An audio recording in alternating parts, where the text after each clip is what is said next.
I'm doing this run on the Wii U version of the game, so some things may vary here and there.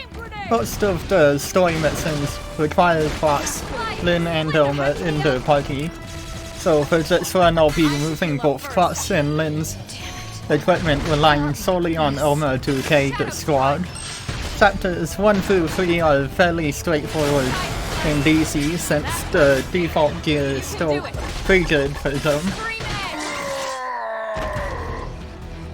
In Chapter 4, the white gear starts with 2 allies and has a lot of stuff that'll make things difficult for us, such as Tackle Spear, which stuns us. She gains spike damage at half HP.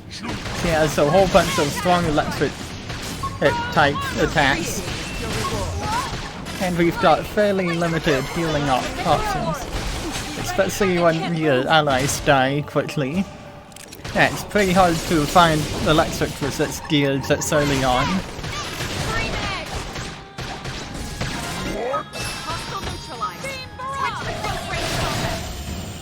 A few of the ways we can get upgrades to beat her is fighting Lambert the Divine Wind, since you can farm on-level gear and level up fairly quickly. We can also get background noise, which boosts damage when using melee attack arcs from behind, and Ghost Factory, which gives 30 seconds of decoy, which is a guaranteed evasion of a certain amount of hits, which are 2 at a time, which is pretty vital for the white gear. My strat for her was mainly focused around using Ghost Factory to keep both myself and allies alive, so I could heal off soul voices later on in the fight.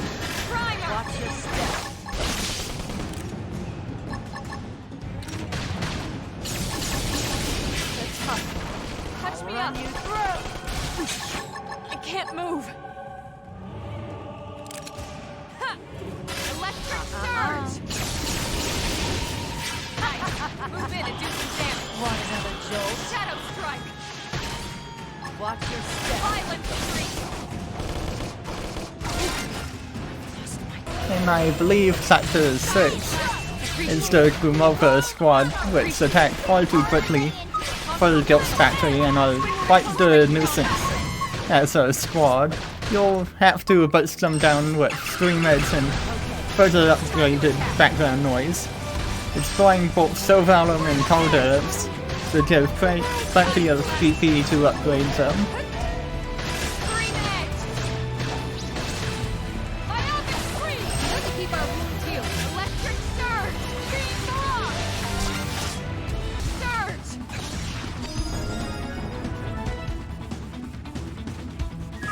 After that, you gain access to a skill.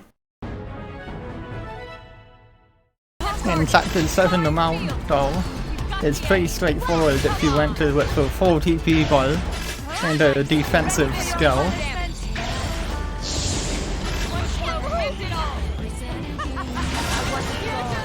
Of the items we can farm to prep for Chapter 8 is physical resistance up, which the items for it are Zenitsula cells, which you can easily get from young Zenitsulas, Ictic cells, which you can get from Bone Jeweler the Gunhammer and the various Ictics around him, and Golden Battle Wings, which you can get from Louis the Invaluable. The waves on the MLA Assault aren't too bad, especially with a decent skill.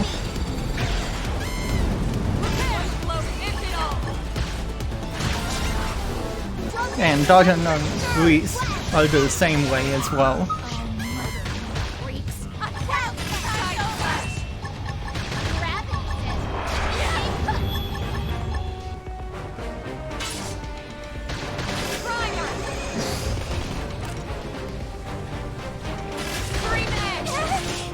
With such a high physical defense, we can also farm for Arch TP up in Chapter 9, which requires white mortarfall feathers from Grotto Mortarfalls, pretty easy.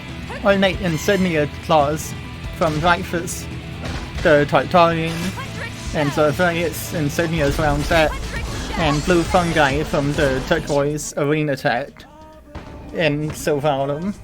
So the Sergeant Gabu, it's possible to maintain overdrive with blood sacrifice alone. I just wanted a bit of a safety net for longer fights, since I don't have access to Ghost Walker as well as Ghost Factory, and so the perfect showcase for infinite overdrive.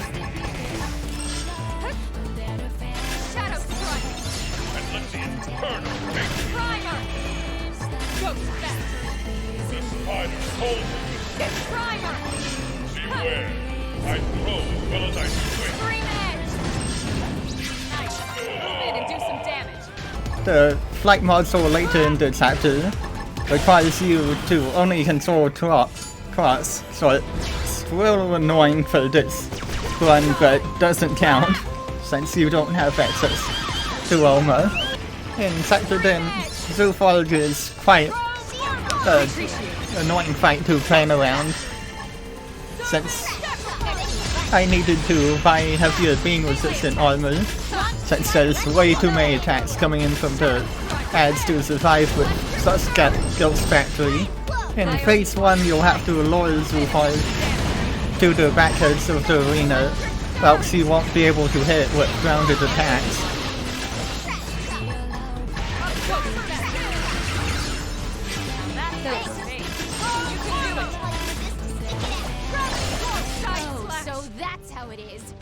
In phase 2 you'll have to keep up with it while it runs to keep up overdrive, and also try not to let spawn too many enemies so as to prevent the game from crashing. So that may just be an issue of the emulator I ran on.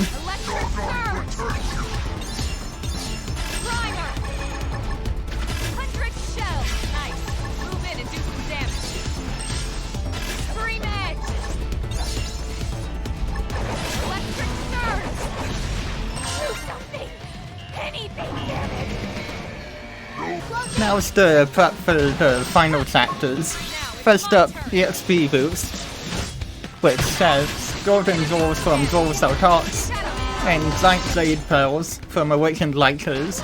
The drop shaft in Primordia is a great place to farm for levels.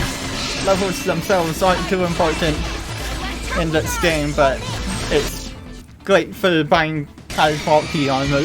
Next up is Physical Attack Flux, which requires exterior glyphs from the Beauty and the Beast time attack mixin and a reinforced frame from Gadap's remover. My main goal in this prep is to gain enough ether resistance to immune all types of ether attacks.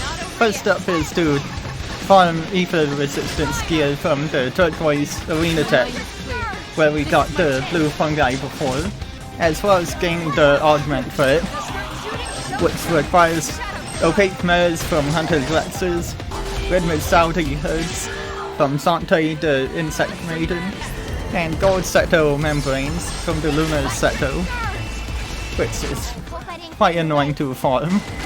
And we're finally ready for the last few chapters. First up, the Palgaries. All of his attacks are ether except for Malkala XZ1, which is only used at the start of his second phase, and Malkala XZ2, which is used after 10 minutes of his fight, but he'll be dead by then.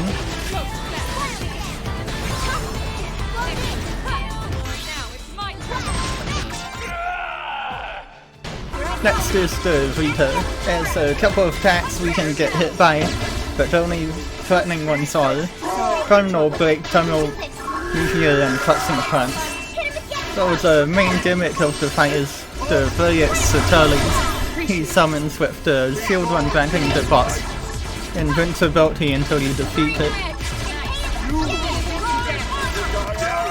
The Chimeras are free with the AoE skill from your skill. And finally is Lao. While Lao can hit with a lot more attacks, he is also quite easily chunked down with all his skills, but he's not a threat, and that's it.